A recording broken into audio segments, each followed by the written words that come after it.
Cuma Jadi bertanya. mulanya Mas Boleh Lintar dari pilihin aja. mau Mas nanya. Ali Anggoro coba. Lepin mas.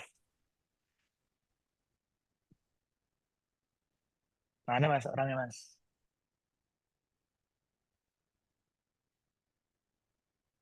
Halo. Nah, kabur orangnya. Ini gimana? Gue udah nanya kabur anjir. Boleh yang lain dulu mas. Om, Saya boleh coba kah? aku Lo lo lo Mas Adi, lo lo boleh tadi lo boleh saya. pin aja bro, Mas Lintar Berapa dipin aja. berapa orang yang mau tanya nih? Coba satu pertanyaan, Mas. Mas Saya Lintar. udah angkat tangan Nah, nih dari Jen tadi, Jen. siapa tahu bisa. Iya, Berapa orang yang Jen mau Jen mana? tanya-tanya Jen dong? Jen on cam, Jen Jen. halo, siap. Oke. Oke, jadi sebenarnya saya sempat ada kasus nih, kebetulan ini kejadiannya di TikTok ya. Jadi kita sempat ngejalanin satu Enggak lah. kampanye. KOL kita nggak dikasih budget nih sama TikToknya, padahal ROAS-nya udah kita turunin. Lalu pas sales udah spike, em, karena diturunin dan ROAS-nya dinaikin, langsung drop banget tuh penyerapannya, padahal affiliate-nya juga udah banyak. Lalu sebenarnya kita juga udah ngelakuin campaign awareness yang em, nggak ada kode busnya gitu. Jadi em, Oke. kalau simply ikan awareness aja, apakah itu impactnya ke retargeting atau GMV max performance kita ya? Lalu gimana cara kita bisa naikin kembali tuh? Itu soalnya kan istilahnya kayak em, momentumnya Ambil udah hilang hikmahnya kan? dari sebenarnya dulu. Menurutku ini Oke kompas oke. banget sih, bukan hanya langsungnya. Bro Lintar di unmute Udah dulu pasti bro. kita biarin. Yang lainnya bro. Ntar kalau kita coba cari dulu.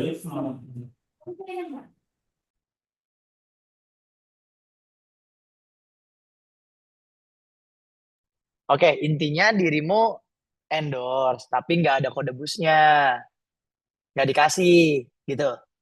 Mungkin lebih tepatnya budgetnya nggak keserap dari TikToknya gitu. Padahal kita udah siapin semua.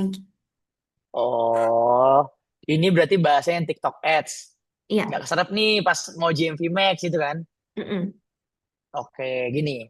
Untuk GMV Max supaya keserap, itu butuh yang namanya transit traffic kita sebutannya ya.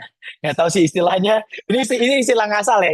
Intinya adalah transit traffic. Gue nggak tahu ya namanya apa. Pokoknya transit traffic. Jadi ketika dirimu udah endorse, terus udah GMV Max, nggak keserap. Bener kan kayak gitu? Padahal ini udah siap nih nge-spending satu hari se-M. Tapi nggak keserap. Gagal deh gitu kan. Nah, nah, pertama yang harus dilakukan adalah perbanyak clippingnya dulu. Itu satu. Clipping dari banyak akun yang harus apa ya? Clipping dari banyak akun yang akan ngepost. Makanya sekarang banyak clipper-clipper bertebaran. Sebenarnya itu salah satunya untuk naikin banyaknya konten relevansi. Itu satu. Kedua, biasanya kita tuh supaya iklan JMV Max-nya bisa kemakan, tips kedua adalah kita iklanin reach sih per video si artisnya tersebut atau si KOL-nya tersebut supaya ibaratnya apa ya? Supaya trafficnya terus naik. Misalkan bisa dikasih objektif dari visit profilnya kita, bisa dikasih objektif dari lookalikes audience dari beberapa traffic yang udah kita ciptakan kayak gitu. Dua itu biasanya yang kita lakukan. Atau yang ketiga ya, kalau misalkan GMV Max-nya mau kemakan, perbanyak traffic relevansi dari si produk kita. Bisa jadi itu Um, trafficnya, bisa jadi itu trafficnya kamu cuma satu. Bisa jadi ini ya. oh, tapi kebetulan pas saat itu kita udah jalanin Clippers juga tuh. Jadi, Mm-mm. Naik nggak eh, Clippersnya? nah, Pertanyaan itu sih, naik atau enggak? Jalanin sih oke, naik nggak? naik cuman sepertinya kurang efektif sih Clippers ya. Eh, berapa Video-videonya.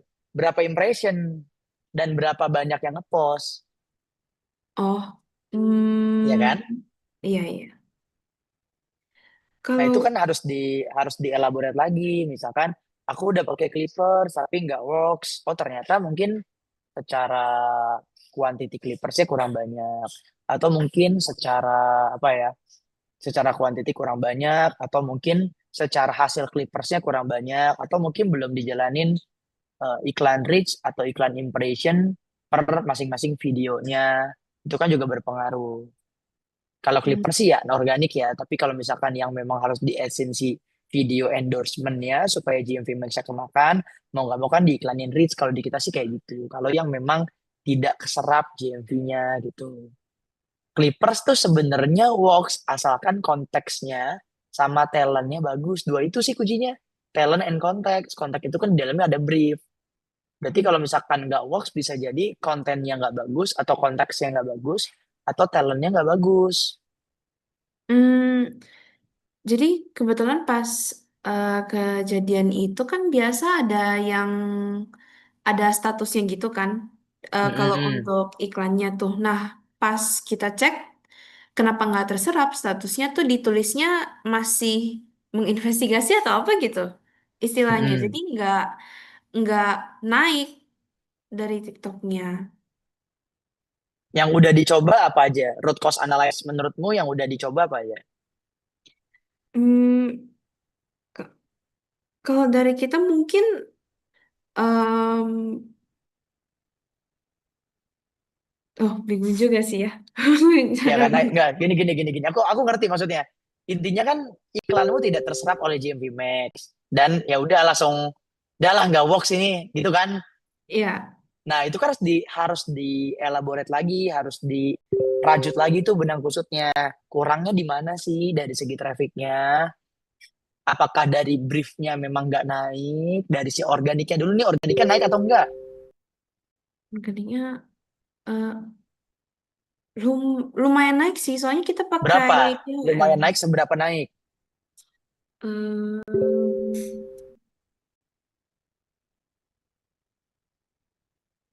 berapa ya? Berapa impression organiknya? Eh, Nanti itu tuh jadi acuan, apa ya, jadi acuan funnel secara matriks angka. Jadi kita tuh nggak bisa nyalahin satu dua traffic karena nggak works sebenarnya. Jadi dirimu itu harus harus punya yang namanya best practice trafficnya. Misal lempar organik dulu nih, didiemin dulu, kira-kira dapat berapa impressionnya. Misalkan oke bagus 500.000, oke langsung gas masuk dia ke GMV Max, kemakan atau enggak. Kalau enggak kemakan, gas reach, gas clipper. Jadi harus tahu root cause analitiknya tuh di mana kendalanya. Jangan-jangan memang awal awal di influencernya udah nggak works di awal di organik kontennya. Udah harus hmm, iklanin reach belum? Iklanin impressionnya atau reach udah atau belum? Kalau belum ya dicoba dulu. Kalau belum dicoba dulu, ini dites, baru di clipping. Coba lagi di clipping. Memang kayak gitu. Kita tuh sebenarnya jalanin traffic nggak semuanya winning juga kok gitu. Tetap kita harus nyari root cause dari tiap panel corongnya itu apa aja. oke oke. Em, Kalau gitu mungkin satu pertanyaan singkat lagi. Boleh, boleh apa? Em, Kalau search film tinggi, apakah bagusnya ruas bitnya kita naikin atau turunin ya? Dan impactnya gimana untuk masing-masing? Oh ini search volume di Shopee ya, di Shopee Iya. Keyword. Eh, Oke, gini. Kak, iya ya di Shopee berarti. Search volume kan, volume Iya, iya. pencarian kan. Ya Mm-mm. kan? Nah, gini. Kalau misalkan search volumenya tinggi banget, yang harus kita lakuin adalah ROAS-nya tinggiin atau ROAS-nya dikecilin. Atau seperti apa? Satu pastinya harus ada relevansi keyword dulu. Itu satu tuh yang harus kamu ketahui. Dan biasanya keyword relevansi itu akan naik secara organik ini jika ya, jika attitude chatmu banyak, jika salesmu atau reviewmu udah banyak, jika love-nya udah banyak, jika traffic visit PDP-nya udah banyak. Jadi relevansinya kayak gitu kalau di Shopee Ads, Shopee Keyword ya. Empat tadi tuh harus diperbanyak itu chartnya, diperbanyak visitor PDP-nya, diperbanyak jumlah checkout-nya itu memang, Ya, yang terakhir diperbanyak jumlah love-nya atau wishlist-nya lah sebutannya. Itu berpengaruh. Dan juga ya pastinya iklan keyword itu nantinya harus dites juga spesifik and broad. Pasti kan semakin broad semakin tinggi volumenya ya. Nah, Mm-mm. setting ROAS-nya gimana? Yaitu harus dinaikin dari atas, testing ke bawah. Ya, testing dulu aja keyword, apa namanya, sorry, di testing dulu aja ROAS tinggi. Kalau misalkan produknya udah bagus, reviewnya banyak, berarti kan testing ROAS tinggi. Tapi kalau misalkan produk baru, testing dulu aja, break even ROAS, dikit-dikit naik. Misalkan break even ROAS-nya adalah ROAS 3, ini contoh kalau produk baru ya. Ya lama-lama naik aja. Ketika ada mega KOL lama-lama naik dari 3 ke 4, 4 masih work naik ke 5, 5 masih work naik ke 6, 7, 8, 9 dan seterusnya. Itu. Oh, oke, oke. Hmm, baik, udah cukup jelas. Terima kasih banyak. Oke, siap. Thank you. Ya. Lanjut Mas. Halo. Boleh Kak Halo. Krisna Marli coba. Wah, Siap, semangat. Bang Krisna mana? Oh, Atau halo Kak Kak. Febrianto Eka Wijaya. Kak Langsung Krisnanya langsung nggak langsung ada. pin, Bro. Krisna, Bro. Ah, Krisna Marli ya. Boleh dong saya bang, tadi Febri dipanggil. Oke. Mana, Bro? Nih, Bro. Pertanyaannya yang dari langsung di form tadi atau saya mic lagi nih Kak? Boleh nanti kalau perlu saya tambahkan. Oke. Wah, Yang mana, Bro? Orangnya, Bro? ini Kak Saya Krisna siap. Marli Saya itu. udah open, Ya, udah udah open, open nih, udah open open ya. nih. Lu pin Oke. aja, Bro. Ya, wait. Coba dibacakan yang tadi aja Mas, pertanyaan saya jadi lupa yang tadi yang di form. Oke. Jadi pertanyaannya sebenarnya ada sekitar 4 sampai 5 pertanyaan. Yang pertama itu adalah kan tadi kan kita ngebahas tentang keyword atau judul produk ya Kak. Nah pertanyaan Ya. itu adalah berapa kali sih kita bisa mengubah judul produk berdasarkan keyword atau kata kunci yang lagi hype atau tren? Karena kan secara keyword pasti akan ada lifetime yang tersebut ya Kak. Terus yang ini langsung aku mau Satu-satu langsung. aja kali ya. Satu-satu, Iya. satu-satu. Biar nggak bingung. Yang Oke. pertama, berapa kali biasanya gonta-ganti keyword? Iya untuk di judulnya itu. Kalau di kita, berapa kali? Sebulan sekali sih. Sebulan Minimum dan sekali ya. maksimum. Iya. Oke. Tapi juga sekarang kalau misalkan udah works, kalau untuk produk-produk yang existing jarang. Hmm. Biasanya itu akan kita ganti kayak 2 minggu sekali, sebulan sekali untuk produk-produk yang baru. Jika ada Oh, keyword-keyword baru atau misalkan evaluasi keyword lah. oke oke. Tergantung kita ngebidik yang mana kan. Jadi nggak ada acuan angka pasti sebulan sekali secara time frame sih. Kalau misalkan udah bagus, Hmm. biasanya kita sangat jarang ganti. Kecuali mungkin akan ada decision dari data tertentu ya. Oke oke. Berarti untuk pertimbangan decision-nya itu berdasarkan dari conversion dari CR-nya itu ya Kak, untuk buat kita Ya, optimasi di judulnya. betul. Oke, siap siap. Betul. Oke, untuk pertanyaan kedua nih Kak. Pertanyaan kedua kan tadi kita bisa buat untuk di Cipas ya. Cipas kan Ya, disaranin sekitar mungkin 100 lah dalam sebulan ya untuk di kreatifnya ya Kak. Nah, pertanyaan itu untuk kita testing Cipasnya ini di kreatif kontennya ini itu bisa apa maksudnya harus selalu kreatif baru yang kita buat atau bisa kita pakai dengan existing post. bisa juga, bisa dua-duanya. Jadi kalau di saya ada tim yang buat ngeproduksi alias tim konten kreator ngeproduksi buat ads doang. Ada Hmm. juga editor yang recreate konten yang sudah ada biar lebih diperbarui. Apa aja yang udah ada diperbarui, misalkan konten yang memang udah pernah di-create, di-recreate lagi, konten endorse di-recreate lagi, atau misalkan konten existing yang mau dinaikin kembali. Oh, Tiga-tiganya kita jalan kok. Karena oke. kalau dicek ya di Facebook Ads Library, kita tuh 1.800 ads yang running. Oke oke oke siap siap. Ini dari Astro ya berarti ya dirimu ya? Iya dari Astro dan Spektro Kak. Astro dan Spektro. Jalanin Cepas juga ya? Iya jalanin Cepas. Cuma untuk Cepasnya saat ini jalannya di Spektro sih Kak. Astro kita lagi request untuk katalognya. Oh yang Spektro. Tulisannya gimana Spektro? Spektro, SPECTRO. Spektro. Iya, spek. spek SPEC SPECTRO. iya betul spektro. Masih sedikit banget sih iklan Cipasnya nih. Iya Kak, Cuma 70. masih Mm-mm. sedikit untuk iklan Cipasnya soalnya Mm-mm. emang baru running juga sih di bulan kemarin Kak untuk Cipasnya kita.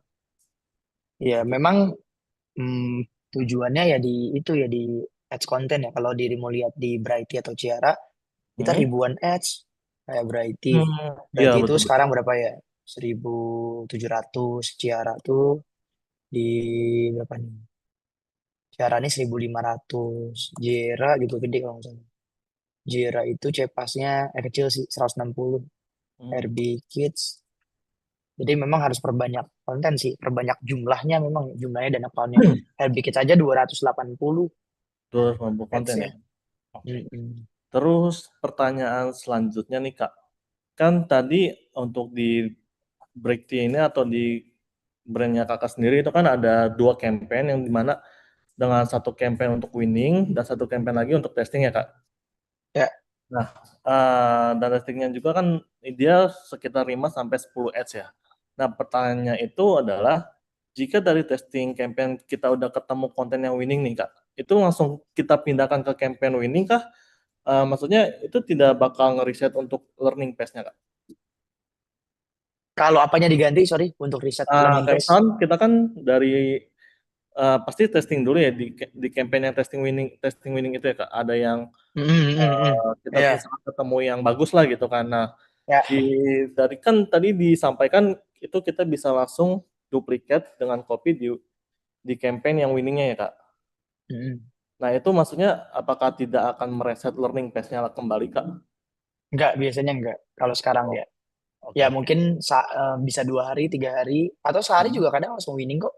Oh, oke oke siap. Soalnya kemarin saya sempat testing juga sih itu ternyata kurang bagus untuk di hasilnya. Jadi akhirnya saya matikan di campaign yang udah saya testing. Jadi campaign yang sebelumnya tetap saya nyalakan sih Kak. Gini sih sebenarnya alurnya. Jadi kalau konsepnya ads itu kan sebutannya adalah orkestra ya. Dia Ya, untuk leverage sebenarnya, leverage konten, leverage impression, leverage funnel sebenarnya. Nah, kalau ads ada leverage funnel, berarti bahan untuk leverage itu harus benar-benar bagus dulu. betul. Kontennya harus bagus dulu, hooknya harus bagus dulu, organiknya harus bagus dulu. Itu sih. Oke. Jadi Ya, semua itu ketergantungan dari si yang bagusnya dulu tadi. oke oke siap siap. Sosoknya harus bagus, konteksnya, kontennya, hooknya, dan Hmm. lain-lainnya tuh. Middle funnelnya dari mulai PDP produknya itu harus bagus dulu. Hmm. Sosmednya harus bagus dulu. Oke oke siap siap.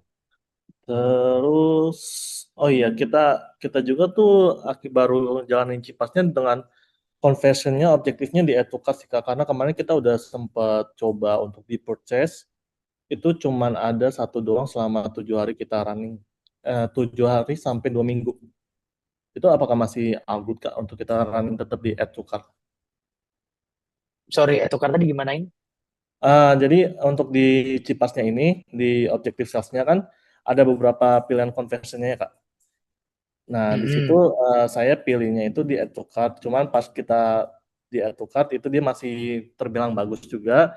Dan ketika kita testing untuk di objektifnya purchase, itu dia hasilnya malah mendapatkan satu purchase aja dalam 2 minggu running. Jadi saya matikan dan maksudnya apakah kita tetap running di add to cart-nya aja atau langsung ke purchase-nya Kak? Kalau saya langsung purchase aja. Langsung purchase aja ya. Langsung purchase aja. Saya jarang, hampir nggak pernah lah iklan objektif itu chart. Hampir nggak pernah. Hampir Oke. jarang. Oke. Terus di pertanyaannya berikutnya eh, terkait partnership ads Kak, atau yang collab post di ads itu mendingan Oke, di gimana? akun utama atau di akun kedua seperti community dan di Breakty sendiri itu gimana Kak?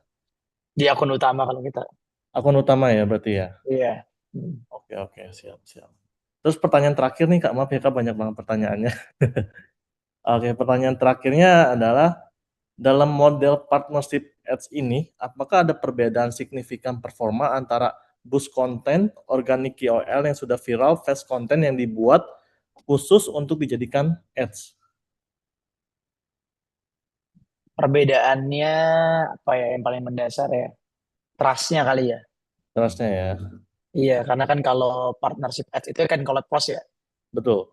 Kalau collab post pastinya kalau di kita case-nya trust-nya naik, terus terkesannya kita banyak kerja sama, terkesannya ya. Iya, Kayak betul. Brighty X siapa, kayak Playmaker X siapa, terus misalkan kayak Jira, Handbikit X siapa, itu meningkatkan trust. Otomatis ketika meningkatkan trust, traffic-nya jadi makin bagus. Baik yang organiknya maupun yang non-organiknya. Oke, siap. Itu sih. Dari saya udah sih Kak untuk pertanyaannya, sudah terjawab semua. Makasih ya Kak Muhammad Oke, Hadi. siap. Thank you. Salam buat Koko Krisna, anak Depok. Siap. Siap. Oke. Berapa Terakhir lagi, mungkin. bro? Terakhir, boleh Oke. satu. Sisanya ntar nanya di grup aja ya, mas mbak semua. Oke, sebentar. Pak, boleh nanya gak, Pak? Boleh dong. Eh, Mana Oke. bro orangnya lu tag bro? Lu Iya. Tadi nih antri. Wih. Langsung nanya aja kali ya, Pak. Boleh. Nanti saya. Nah, jadi sebenarnya brandku itu brand kelambu ya, Medoga Indonesia, kalau nggak tahu. Nah, jadi kan aku mau coba, sebenarnya dari kemarin sih udah mau coba Sipas. Nah, cuman di Facebooknya sendiri, kalau misalnya aku bikin yang page baru, kalau misalnya aku upload konten buat iklan gitu, itu langsung kena ban. kenapa? Apa ya? Nggak tahu kan, biasa Facebook juga alasannya nggak jelas kan.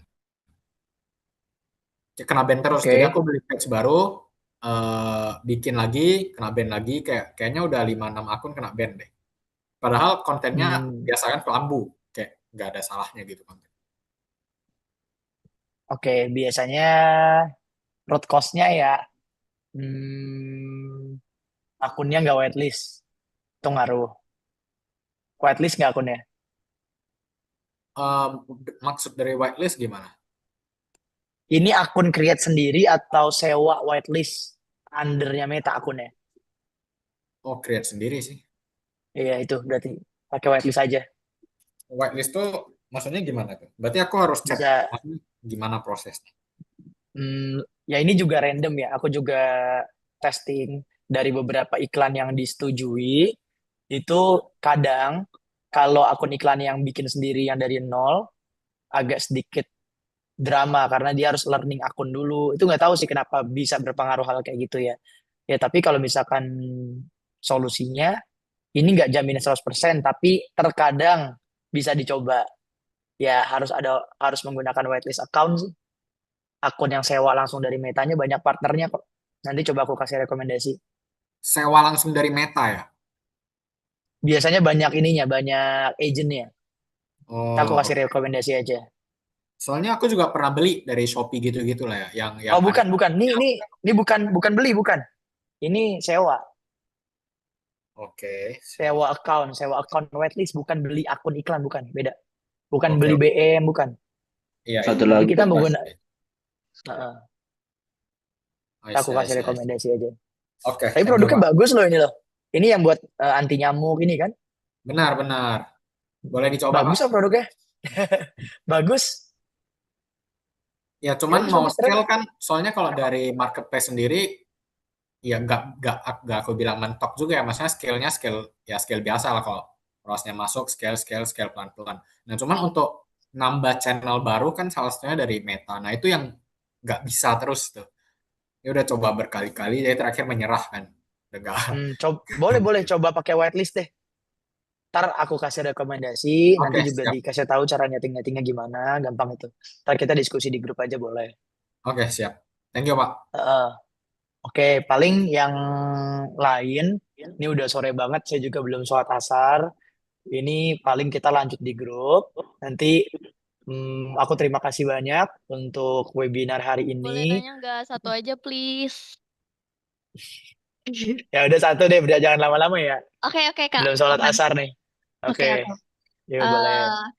Eh, aku mau nanya sama Kak Hadi dan tim, boleh gak sih sharing pengalaman saat nanganin launching produk baru nih yang akhirnya berhasil di scale hingga spendingnya besar gitu. Nah, dan Pernah. tantangannya apa sih waktu itu yang dihadapi? Terus strateginya juga apa sampai bisa campaign-nya ini stabil? Dan ada nggak pembelajaran yang menurut Kakak ini paling penting untuk advertiser yang sedang menangani produk baru gitu, Kak? Thank Oke, gini, kalau kalau produk baru itu yang paling krusial adalah proses riset di awal sih, penentuan produk market fit dulu. Itu nomor satu sih menurut saya. Jadi pemilihan market mulai dari, jadi kan produk market fit itu kan satu pasti market needs, produknya dibutuhin market atau tidak. Kedua, price market fit, harganya sesuai dengan market atau tidak. Yang ketiga adalah business fit, bisnisnya fit atau tidak, dapat di scale up, mudah dijual, mudah didapatkan, kalau lonjakan orderan mudah ditopang kembali. Tiga itu proses utama yang memang jadi pelajaran dan krusial. Jadi biasanya kita tuh launching produk pengennya produk yang bagus banget, tapi tanpa memperhatikan bahwa produk tersebut memang market fit. Contoh, kita bisa tahu bahwa penjualan produk yang ideal dengan produk yang penting cukup, itu terkadang lebih bagus produk yang penting cukup dibandingkan produk yang ideal banget. Kenapa? Karena mungkin market fit itu hanya membutuhkan produk yang penting cukup dibandingkan produk yang benar-benar sangat idealis. Sangat ideal. Itu kan ideal, itu kan idealis. Ya pelajaran yang terpenting adalah nomor satu, tentuin target market yang ideal. Bukan produk yang ideal ya, tapi ini target market yang ideal. Seperti apa. Dan kita bisa fight di target market yang ideal seperti apa. Dan nantinya di situ terjun turunannya tuh kayak QOL-nya ideal terhadap produknya atau tidak. Study case di saya sih pelajaran terbesarnya adalah sabun batang sih. Gila itu sabun batang bisa 1 juta pieces sebulan. Berarti kan 1 juta pieces per bulan itu bisa 40.000 sehari tuh. 30 sampai 40.000 sehari. Di mana 30.000 sampai 40.000 sehari itu bukan cuma urusan marketing doang. Marketingnya sih pasif. Tapi juga yang terlintas di sini adalah kontennya market fit semua. Mulai dari bisa dibikin jenis konten before after, potong-potong sabun, jenis konten misalkan mandiin manusia silver, mandiin siapa, konten mandi di kantor, konten mandi apa, gitu. Jadi benar-benar relevansinya produk bisa ke konten, produk bisa ke pricing, produk bisa ke bahan ads, bisa ke PDP, bisa ke manapun. Dan USP-nya kan juga harus kuat. Misalkan USP dari produknya, kenapa beli produk kita dibanding yang lain? Mungkin transparansi dari produknya, user experience-nya benar-benar berbeda dari yang lain, gitu. Dan memang scale up-nya gila-gilaan. Nah, jadi kita tuh lebih memilih produk yang memang udah terlanjur winning sih. Dan kita tinggal tweak USP-nya apa. Ketimbang produk yang benar-benar baru, tapi idealis dari segi produk. Lebih baik market idealis dibandingkan produk idealis. Paham ya poinnya? Produk idealis menurut saya tidak lebih baik daripada market idealis. Lebih baik fokus sama market idealis dibandingkan produk idealis. Oke, enough Kak. Terima kasih ya Kak. Oke. Oke, clear. Satu lagi nggak, Kak? Udah, Terakhir. Aduh, udah Mas, dong. udah Jawaban overtime. Mohon maaf Mas, mungkin nanti bisa dilanjut di grup Saya aja. jawab di grup, saya jawab beneran. Ya. Mas Saya langsung harus setting dulu foto nih. bareng aja mungkin ya Mas. Boleh. Foto bareng boleh teman-teman Ya, dinyalain mungkin boleh, kameranya. mungkin closingnya saya thank you buat semuanya. Pasti banyak kurangnya lah, banyak salahnya, banyak